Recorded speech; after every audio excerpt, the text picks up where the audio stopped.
So this is a very complex slide. It shows the overall flow of the money, and we will unbundle each portion of this in later slides.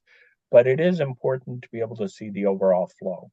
So you start at the very top where you have the Bangladesh Bank account at the Federal Reserve, and there are 4 of the 5 wires that do go through.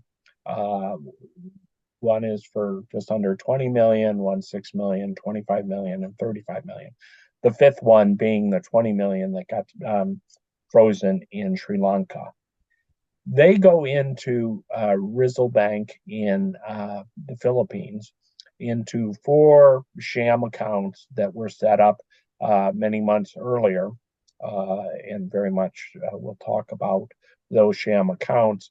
And then at that point, the banking center manager at Rizal Bank starts moving the money very, very quickly through other accounts in Rizal Bank. And eventually the money goes to a money exchange in the Philippines, who moves it to a couple of other money exchanges as part of a layering scheme. And eventually it goes to casinos in various ways.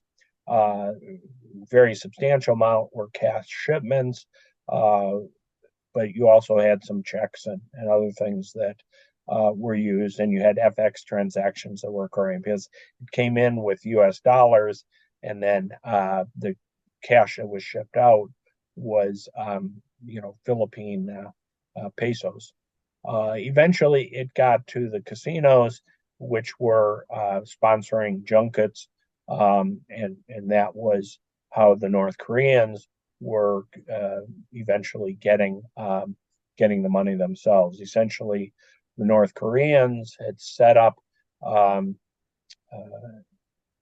conspiracy with what is believed to be Chinese organized crime, to use the junkets and the casinos to get the money, with the organized crime, getting a percentage, and the North Koreans getting a percentage.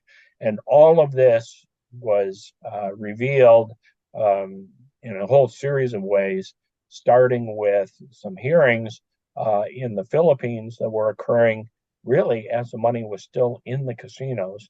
And then there was all sorts of journalists and litigation and other criminal prosecutions that very much developed the facts that we'll see in this case study. But the bottom line is, starts with the New York Fed account of Bangladesh Bank. The money goes out, comes into some sham accounts at Rizal Bank.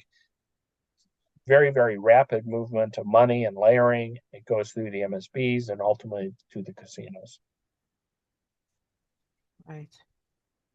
And the plans were made, like, as you said, like a couple of months prior to this Yes, very incident. much so.